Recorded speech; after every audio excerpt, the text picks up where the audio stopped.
Hello everyone, my name is Baldeep Kaur. I am the host for the today. So I'll be telling you how to crack the BT exam, that is our business technology for our ACCA. So let's begin for the today's session. Next का हमारा the format of exam. कि exam आपका जो आएगा वो कैसे आएगा आपका paper. So basically it will be having two section, that is section A and section B. अब ये जो section A है ये भी दो में divide होगा. इसमें firstly होंगे 16 MCQs जो कि आपके होंगे 1 marks each. तो ये आपके हो जाएंगे 16 मार्क्स. सेकेंड, इसमें आपके कितने एमसीक्यूज होंगे 30. अब यहाँ पे each MCQ is of 2 marks. तो अगर ये देखे तो ये कितना हो गया 60. तो अगर मैं इन टोटल देखूं तो यहाँ पे कितने मार्क्स हो गए हमारे 76. तो अगर देखा जाए तो जो सेक्शन ए है वो हमारा मेजॉरिटी ऑफ पोर्शन कवर करता है. In case lack of time management अगर हमारा पेपर स्किप हो जाता है या हम नहीं कर पाते तो हम क्या करते हैं, हमारा जो मेजॉरिटी ऑफ फोकस रहेगा वो क्या रहेगा सेक्शन ए. अगर मैं बात करूं सेक्शन बी की तो यहाँ पे 6 केस स्टडीज होती हैं और एक केस स्टडी 4 मार्क्स की होती है. तो दिस वुड बी ऑफ 24. अगर हम टोटल देखें तो यहाँ कितने मार्क्स हो जाएंगे हमारे 100. तो हमारा मेजॉरिटी ऑफ पोर्शन किस पे फोकस होना चाहिए, that is of section A. And apart from that किस पे होना चाहिए, सेक्शन बी. अब यहाँ पे ये जो केस स्टडीज होती है, क्या इसका यही मतलब है कि एक केस स्टडी है और नीचे एक क्वेश्चन आ जाएगा? No, absolutely wrong. इसमें क्या होता है, जैसे एक केस स्टडी है तो मे बी उसके अंदर यू विल गेट बाइफर्केटेड सब questions 4 to 5, 10, it may be 10 because ऐसा होता है कि वो ट्रू फॉल्स होते हैं तो मे बी वो आपको 10 ट्रू फॉल्स दे दे. सो इस case studies are time taking. तो आपका हमारा जो मेन फोकस होगा that would be of section A. However we will be doing a section B, but हमें हमारा जो वेटेज रखना है वो हमें सेक्शन ए पे रखना है. If I talk about the next slide that talks about the time management. If you give your board exams, any professional exams, तो हमें सबसे मेन चीज जो हमारे लिए होती है that is a time management. Business technology में हमें बेसिकली मिलते हैं 2 hours. So that would be of 120 minutes basically. तो अब हम इस 120 minutes को कैसे बाइफर्केट करें? तो सबसे पहले, अब मैंने आप लोगों को पहले ही बताया कि सेक्शन ए जिस पे हमें ज्यादा फोकस करना है, यहाँ हमारे कितने क्वेश्चंस होते हैं 46 क्वेश्चन सॉल्व करने के लिए आपको कितना टाइम लगना चाहिए 83 minutes. This is the ideal time. However what do we suggest? We suggest to solve the paper in 80 minutes. अब इस 80 minutes को हमें डिवाइड करना है among the two, that is our 20 and 60. क्योंकि majority of portion 46 is divided into that is 16 and 30. 1 marks के 16 question हो जाएंगे एंड 2 marks के हमारे पास 30 क्वेश्चन होंगे. तो ये जो हमारे 2 marks के 30 क्वेश्चन है इसे हमें कितना मिनट देना है 60 minutes. हमारा पूरा 1 hour हमें इनको डिनोट करना है क्योंकि they consist of the highest marks. पूरे पेपर में जो सबसे ज्यादा मार्क्स है वो इन क्वेश्चंस के हैं. तो हमें हमारे 60 minutes इन्हें देने हैं और जो हमारे 20 minutes हैं ये हमें कौन से क्वेश्चन को देना है, जो 1 मार्क्स के 16 क्वेश्चंस हैं वो हमें 20 minutes इन्हें देने हैं. अब नेक्स्ट सेक्शन बी. अब इसके अंदर आती है हमारी केस स्टडीज. इसका आइडियल टाइम कितना हो गया 11, but case studies are quite longer. अब उन केस स्टडीज में आप you will read the case study, then you will answer, then you will think, आपकी ब्रेनस्टॉर्मिंग होगी एंड एवरीथिंग. सो इसके अंदर क्या करोगे आप यहाँ पे हर क्वेश्चन को कितना टाइम दोगे 5 minutes. कि every question, every case study, हमारे पास 6 केस स्टडीज होंगी तो सबको 5 minutes देते हैं. तो उसके आपका यहाँ पे आइडल टाइम कितना हो जाएगा 30. I am telling you it seems to be easy, but ऐसा होगा कि जब हम पेपर देने जाएंगे so it would be more tough. क्योंकि एमसीक्यूज में क्या होता है, if we just have to write the answers तो it's okay, we can guess the question and we can write it. But जब बात आती है एमसीक्यूज की तो उसमें कैसा होता है कि four of the solutions I will be telling you in the further slides कि जहां पे हमारे 4 जो ऑप्शंस होते हैं all of them looks to be very correct. So it's very dicey situation that which one to be choose. So let's move to a next slide. Now student ask कि हम पढ़ें क्या, कौन सी, अब इतने यूनिट्स हैं किससे पहले पढ़े, we have so many exams to clear, we have our college simultaneously and all the things. तो क्या होता है एसीसीए के अंदर there is no weightage given. क्योंकि काफी जगह पे ऐसा होता है, काफी प्रोफेशनल एग्जाम्स में ऐसा होता है कि जहां पे क्या होता है वो वेटेज दे देते हैं कि सेक्शन ए 25% है, सेक्शन बी 15% है.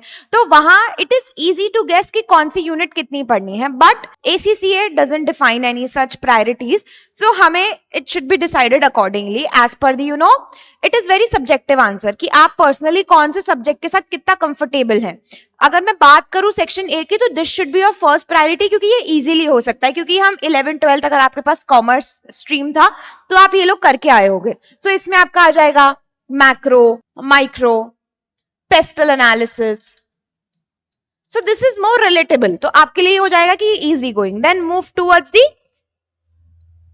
Section C. and likewise you can prioritize your syllabus accordingly.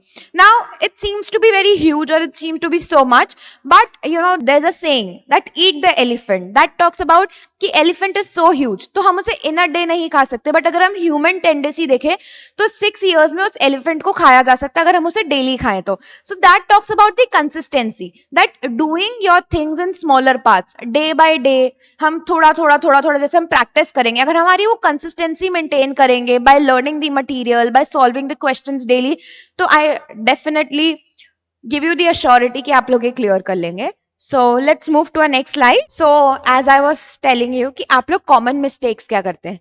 सबसे पहले आपका जो क्वेश्चन आता है, read it very carefully कि वो पूछ क्या रहा है. If I talk about this example, that is which of the following statement regarding market equilibrium are true.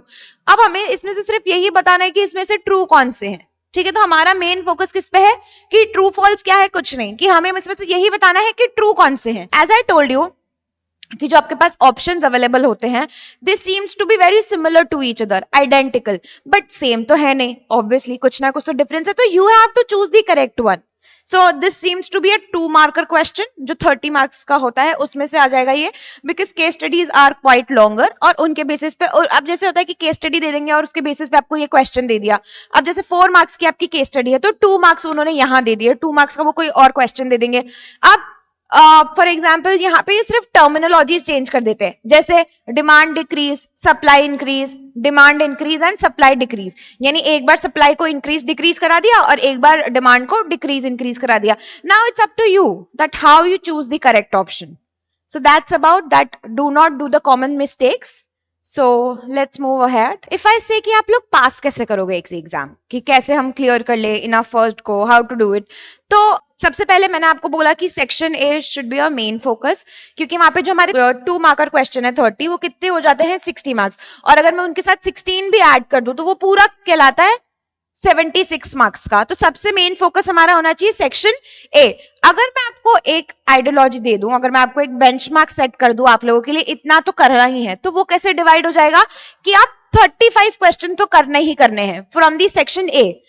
This should be right. अब इस 35 क्वेश्चन में से कैसे डिवाइड हो जाएंगे कि जैसे आपको 25 क्वेश्चन तो 2 मार्क्स के सही करने हैं, तो 50 मार्क्स तो हमारे यही अचीव हो गए. जो हमारा पासिंग परसेंटेज है 50, वो तो अगर हम ये 25 क्वेश्चन 2 मार्क्स के भी सही कर दे तो हमारा वही अचीव हो गया. अब उसके बाद भी अगर हम 10 क्वेश्चन सही कर दे 1 मार्क्स के, तो हमारी आइडियोलॉजी यहाँ पे क्या हो गई कि हम 60 मार्क्स तो हमने सेक्शन ए में ही अचीव कर लिया. अब आप क्या करो, 3 केस स्टडी सही कर दो, एक केस स्टडी 4 मार्क्स की है तो 12 मार्क्स आपके यहाँ पे आ गए, तो हमारा जो बेंचमार्क सेट हो गया वो कितना हो गया 72 marks. I know you guys will score much higher than this, but this is just an ideology for everyone. तो आप यहाँ पे 72 का टारगेट सेट कर लो. अब उस 72 का टारगेट सेट करोगे तो you must be achieving a safe margin, which would be very helpful for you guys further. So yeah, that's about it. We'll move to our next slide. So now comes our GCEC pro tips. So as in mentors, हम आपको क्या tips देते हैं? So however, everything that has been decided was pro only. तो ये भी कुछ pro है. So first is, आपके पास ACCA का प्रैक्टिस प्लेटफॉर्म है, वहां पे आपका स्टडी हब है, but simply doing the study hub is not enough. वो कहते हैं ना, लाइफ में कुछ तो एक्स्ट्रा करना ही पड़ता है to get the success. So likewise अगर आप सिर्फ स्टडी हब कर लोगे तो इट्स नॉट इनफ. आपको उसके अलावा भी there are different materials availables, article availables. आपके पास जो भी क्वेश्चंस होंगे that you may get externally as well to solve the questions, so that would be really helpful. So it only funda that I use in my life, that is consistency is the key. When you keep on practising the success will automatically chase you. Next come is our presentation. For example अगर हम micro economics का example ले ले तो वहां पे आपको वो इलास्टिसिटी दे देगा कैलकुलेट करने के लिए. अगर इलास्टिसिटी देगा तो आपकी वहां प्रेजेंटेशन दिखेगी कि अगर उसने आपको बोला कि 2 पॉइंट्स तक आपको आंसर देना है and your answer should be very accurate. Just an example, just an instance. तो I am just giving an example कि अगर उसने आपको बोला कि 2 वैल्यू तक देना है तो आपको उसको वहां पे करेक्ट आंसर देना है. ऐसे नहीं कि आप उसे राउंड ऑफ कर दो और कि आप सिर्फ 1 डिजिट तक सॉल्व करके दो. Read the question carefully and answer it correctly. That is 15.75. Now next is अगर ऐसा होता है कि अगर आप अपने एग्जाम में कहीं स्टक हो गए, this is very casual, even if अगर मैं भी कोई एग्जाम अपेयर करती हूँ and there is a possibility, because we all are humans, तो हमारी ये टेंडेंसी है कि हमें सब नहीं आता है। तो अगर if I got stuck somewhere, तो मैं क्या करूँ? Do not waste your time in it. आपको जैसे ही लग रहा है दैट यू आर स्टक, तो आप 2 मिनट उसे दो मैक्सिमम। अगर आपको लग रहा है नहीं आ रहा है, मूव अहेड, आगे चलते हैं। बिकॉज इट विल क्या होगा, आपका टाइम भी चला जाएगा, आपके मार्क्स भी चले जाएंगे, और जो आपके आगे मार्क्स आ सकते थे वो भी आप नहीं अचीव कर पाओगे। And last is to read the question carefully. So this is the most, however, this is the least and most important point, that to read the question very carefully, what it is asking from you। आपसे वो चाहता क्या है? May be sometimes it is asking the 2 correct option, आप वहां पे सिर्फ एक ही करेक्ट करके आ रहे हो, so you won't get any marks for it. So obviously the most important thing is to read the questions very carefully. So this is all for our today's session. I hope you like the video. Please like, share and subscribe the video. Thank you.